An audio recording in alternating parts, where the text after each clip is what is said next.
Good morning. My name is Lindsay Bailey again, and I am the program lead for Safe and Complete Streets. Today, I'm going to give you an update on our work to improve traffic safety with a focus on what we are doing with this grant. We also, as Mayor Bennett mentioned, we also have Elaine Bottomley from Will County to hear about their experience. So next slide. Many of you have seen this chart before. We really began our strong efforts in this area because we have seen an increase in traffic fatalities since 2014, which happens to be the first year that SUVs and small trucks overtook sedans in the market share of vehicles on our roads. We are seeing similar trends for people walking and biking as far as fatalities and serious injuries increasing. Next slide. We also know that these impacts are not shared evenly across the region. Here we know that Black residents have fatality rates more than 3 times higher than white residents. Next slide.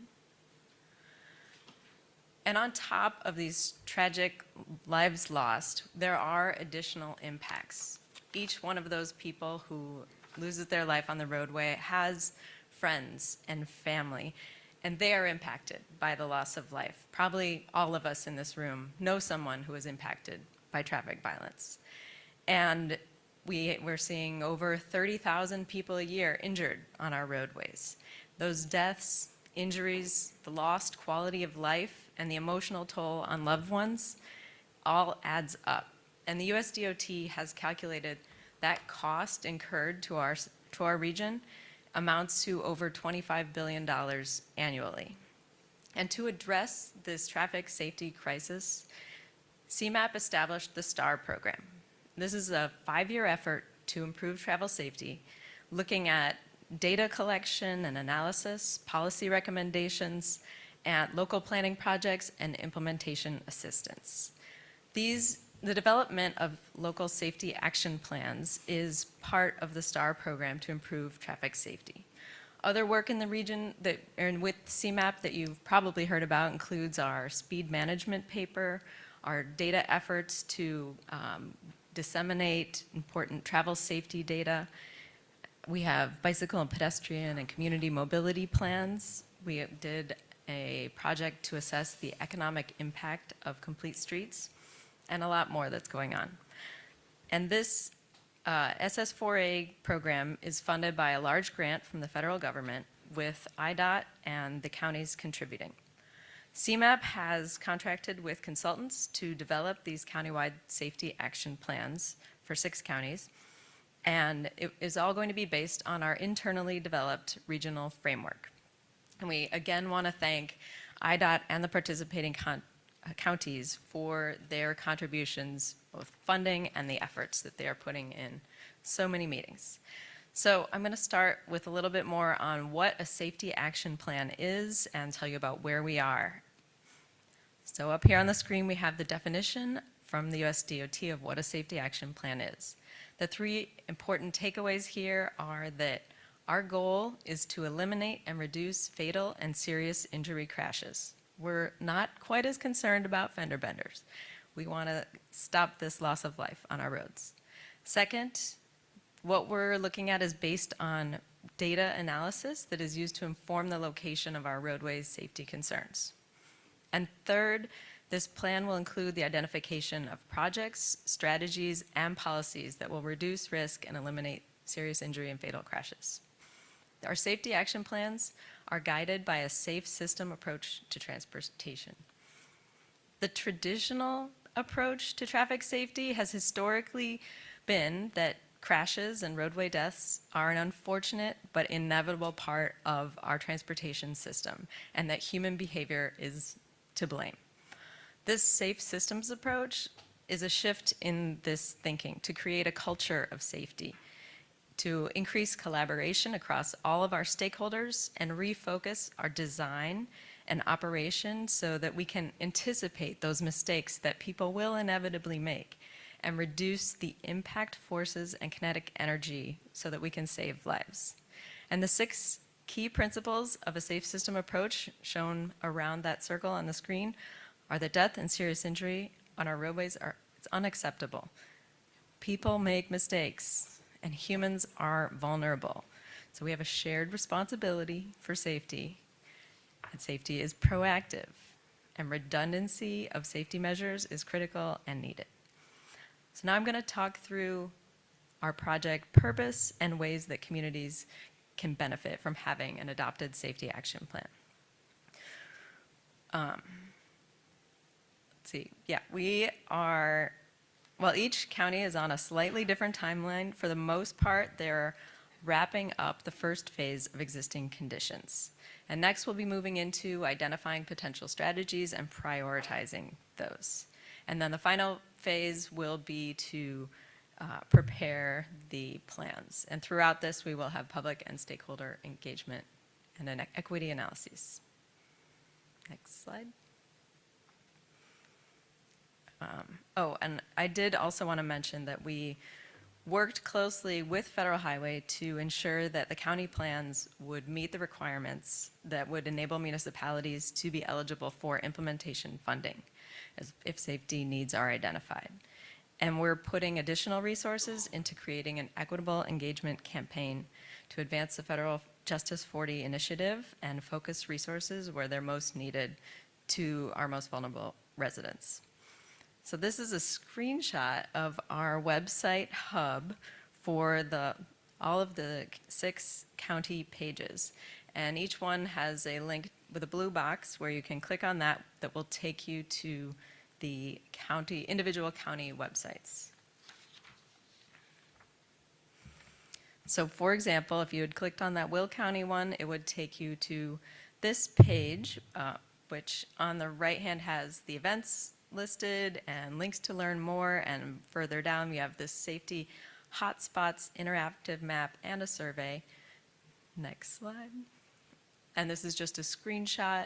There's probably more points already on here now because I did this last week, but we have a lot of stakeholders and residents inputting their experiences and their travel safety concerns on the website, and we're also going out to the communities. So at this point, I'm going to hand it over to Elaine to talk about what they're doing in Will County. Great, thank you, Lindsay. Always happy to take a moment to talk a little bit about Will County. Before I really start, thank you for having me. Excited to talk about this project. I really want to say thank you to Eric Wessel, who is here today with me to provide some backup and support. He is our day-to-day lead on this project out of the Will County DOT. My name is Elaine Bottomley. I'm out of the Will County Executive's Office, and we're helping to provide some additional support. But truly, Eric is the one day-to-day pushing this project along and making sure it has the support that it needs. What we're seeing in Will County is applying a regional framework and a regional initiative into a complex county. I think we all know that Will County is a little bit of everything, right? We have rural, urban, and suburban, making this a challenging planning exercise. So I have a couple of slides. We're going to talk a little bit about data, a little bit about public engagement, and what our overall experience has been so far. So as you can see on this slide, we have data from 2018 to 2022, and it's giving us a picture of what our current conditions are. You can see that our crashes are primarily motorists, which isn't too shocking given the framework of what currently exists in Will County from a land use perspective. I think it's also interesting to point out that when you look at this extrapolated to fatal and serious injury crash rate per 1,000 residents, Elwood is our #1 municipality seeing crashes that exist. For those of you that don't know, that is right by the largest inland intermodal port in the country. It really speaks to the perception that residents in Will County have that driving amongst trucks and freight and being a pedestrian in those spaces is unsafe and challenging. So as we go to the next slide, a majority of our crashes, not accidents. I know Lindsay's going to yell at me later for saying that, sorry. It's been a learning process going through this, right? It's rephrasing and relearning what to say. It's not an accident, right? And it has taken me a long time to reframe that in my mind, and I hope this now sticks with you all as well. It's not accidents, it is crashes. But majority of our crashes are on our surface streets and in our urban areas. We do have rural crashes, but again, primarily focused in our urban spaces. As we go to our next slide, our consultant team has worked on gathering information about these crashes and with conversations with municipalities, as well as taking some additional data from our residents through public engagement to draft our high injury network. So if it is a red line, it is a potential high injury corridor that has a higher level of crashes, be it through just motor vehicles or pedestrians as well. So as we go to the next slide, one of the big things that I want to talk about is our public engagement. So on our next slide, you'll see a brief overview of what we've done so far from a public engagement standpoint. We're not just looking at crash data. We're also engaging with our public. I think we all know of an intersection that we won't cross or an intersection we're going to avoid because of near misses. And capturing that data and that information is really impactful to potential recommendations and improvements that we could make. From our online engagement, we've had 416 contributions. We've had 371 locations added onto our hotspot map. We were out at the Will County Fair directly engaging with residents. That's where this photo is from. We had a great map. People were able to come up, talk to us about their experiences. At the fair, we gathered 112 data points and identified 50 additional hotspots, all from talking with 102 residents. We've presented at Will County Governmental League, which is our COG in the area, as well as hosting a community open house. I had 25 attendees that was over at the Ovation Center in Romeoville, Mayornoke, a beautiful facility. And this is just the beginning, right? We're in phase one. We're looking forward to going into phase two. Our consultant team of WSP and Cran Strategies has done a really great job navigating the unique systems that exist within Will County. And we really are looking forward to the next steps of this planning effort, which is really only possible with the support from our CMAP team, our consultants, but especially I want to thank our key municipal partners, especially today in the room, Mayor John Noak. Romeoville's been active in this conversation, sharing their input, helping us shape this so it's a usable planning effort, not just for the county, but for our municipal partners as well. So with that, we know that this is really going to be truly impactful for Will County residents and for our municipalities to implement as well.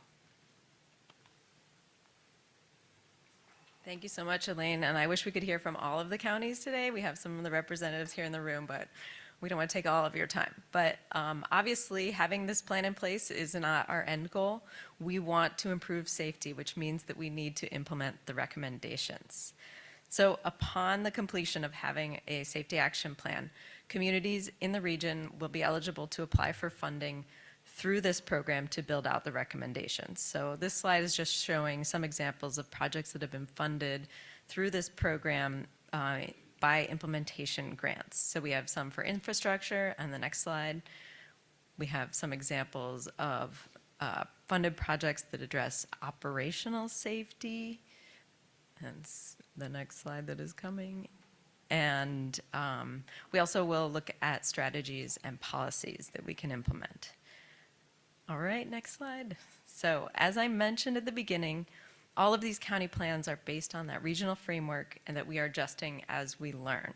And at the end of this process, we also will have a framework for how CMAP can continue to advance this very important work. So I think Elaine and I are both happy to take any questions at this point. Any questions? I've got one. Oh, go ahead. I'm sorry, who's up? Good. Mayor? Thank you. So we're in the midst of an ongoing reconstruction of 294. It certainly affects my life a lot. I'm on it frequently. So how did your programs interact with the redevelopment and the tollway board to increase safety for the redevelopment of 294? Oh, that's an excellent question, and if we'd started many years ago, we would have that conversation, but we're kind of just getting going with our existing conditions analysis, and the next phase is where we start those conversations with all of the regional stakeholders. So projects like that will be very important, and we're really happy to have IDOT at the table to work with us to address some of the traffic safety concerns. Well, and maybe Well, I Director just want- Rouse wait, might have so- some insights as well. Yeah, so, I mean, you mean the 294 project was not, We weren't started. I know, so, Okay. okay, fair enough. But let me offer, Director Rouse, I think this is a great opportunity for this cross-board MPO conversation, because I know safety is top of mind for her and her team as they go through that reconstruction process. Yes, Director thank Rouse. you so much. Cassandra Rouse, Executive Director, Illinois Tollway. First, I'd like to say thank you for the presentation this morning, and also just to highlight, yes, we all know it's a nationwide issue that fatalities across the system has increased at a level that is unacceptable. So from an Illinois Tollway perspective, we take that very seriously, and across our system, for every incident that happens, whether it results in a fatality or it's an accident, we analyze those scenarios to understand, why. And we, have a great handle on, what we call our hot spots in the system, where we know that we need to revisit and evaluate on how we can make sure that we're reducing incidents in those areas. So it is an active priority of the Tollway. We do monitor it and manage it, and I definitely welcome the opportunity to be a part of this effort that, CMAP is currently, underway with doing and implementing, and we are there as partners to make sure, again, across the region, that we are ensuring the safety for all of our motorists. So thank you. Thank you, Mayor Note. Having participated in this process, I just can't say enough about the project team. I think they're doing an excellent job in all the counties, and I think this is probably one of the best processes we've had. Why I encourage everyone to participate is because this goes from the smallest intersections to the biggest ones. It's not just the ones we'll hear about on the news, and 294 is important, but it goes to all those small things that real people, day to day, find as a challenge, whether it's in a vehicle, or they're in pedestrian, or they're on a bicycle, whatever mode they may be taking, this is a real life interaction. I personally put on notes on the map. I mean, it's a great way to do this for people. It's real. They can feel it. They can see it. They can talk about it. And I think that I just am very excited to see where this project can continue to go. I think it's incredibly important. And what it does is also provides an opportunity for all those multi-jurisdictional intersections and issues to really have a real dialogue. Oftentimes, especially in our region, you could be dealing with a area of concern that can involve a multitude of different entities, everything from a township to the village, or maybe it be the county, or the state, or the tollway maybe. Those things can often overlap. An area of concern may have multiple jurisdictions involved, and this format allows for that conversations to start to emerge. Just from the session that we had in Will County, I know that some good dialogue occurred with us, with some of the neighboring jurisdictions and overlapping jurisdictions about potential resolutions, whether they're the ones that are highlighted during this process or the ones that we engage in separately. I think that it's incredibly important to have this process. I also just want to take a quick moment. I want to thank the Will County Executive's Office on leading the effort. We're, as was indicated, our county, and there are other counties like that, is very diverse in its range of land use and density throughout the county. It's a very big county as well, and creates a unique set of challenges. But the County Executive's Office really engaged in, on their roadways, a better process of working on, trails and bikes and pedestrian crossings for the first time in the county's history to bring that out. And I really want to thank them in that foresight in working on that. And if anybody wants to see what a complete streets project looks like in the suburbs, we just completed one just a few weeks ago, in fact, to connect two major routes in the region, being Weber Road and Route 53, and have a connection along 135th Street with a complete streets philosophy in mind. And so if you want to add some pictures of one that's actually in the area, because a few of those I think were outside the area, but that's okay. We're just getting newer ones. Feel free to come out. We'd love to show everyone one of these. But I do think that as part of this process too, we need to continue to educate the public, especially the suburban public, and sometimes that what complete streets, why it's really important, and what it really means to their lives and to the lives of others that maybe they're not interacting with. Maybe they don't understand the limitations they have in their transit or mobility needs. And so we need to continue to educate people why these types of projects are important, and why including those kind of design elements are important going forward. So, but again, I just think that this group's doing a fantastic job. I think this is one of the better things we've done in a while, and I look forward to its outcomes. Thank you. Thank you very much. One more, I'm sorry. Just Will County Day or what, huh? No, I'm not gonna read you, well, I'm gonna talk a little bit about both, but, one thing, you know, and I think this is a great program. I think it's something that everybody should participate in, because I think we've all, from different agencies, have different levels of safety that we're trying to improve, but it takes cooperation, you know, throughout everyone. Just one of the things about the metrics that you guys used on, like, population base, you know, I'd encourage you to look at some other use other than just population, primarily because when you do look at Elwood, it's like, yes, there are some fatalities in Elwood, but some of them are on I-55 in Elwood, like, zip code, if you will, or whatever the case may be. Or they might be on state highways or county highways or whatever the case may be. So I think there may be a better way to kind of like look at that. The other aspect of it is too, I think part of what we need to include, and this is something from a PACE perspective, we've had constant issues forever, as long as I can remember. And we've got a great relationship with IDOT where we're able to work with IDOT as they do road improvements to work on bus stop areas, bus pull-in areas in some cases, on some corridors. I can tell you, we are not that successful with the municipal governments. And some of them are great, they work with us, and some of them don't. And you can look at some of our routes that go down a particular street where we've got good pull-in areas where we could stop for our buses. We've got bus shelters and protected areas, and then there's some areas where we've basically just got a pole in the ground with a sign and no sidewalk and anything. And I think that's where, you know, it could be really important from CMAP standpoint to say, hey, if you're gonna continue to get funding for some things, you're gonna have to provide sidewalks. You're gonna have to, you know, provide, you know, the ability for some of the safety for people, you know, boarding transit and so forth. Couple other things to look at too are these motor scooters that the young kids are driving. I'm telling you, I've seen it every morning if I go for coffee. There's kids on their way to school on these things going 15, 20 miles an hour, and literally you don't see them. And somehow, I mean, maybe that needs to be addressed again through the legislature or whatever. You know, and maybe, I don't know if anybody else is seeing that, but, you know, I know it's like that in the city, but out in the suburbs, I mean, they're moving. And it's dangerous because you can't react that quick. The other thing too is just, this is just for your own, everyone's purpose or whatever. Somebody needs to do like a little educational thing on the roundabouts.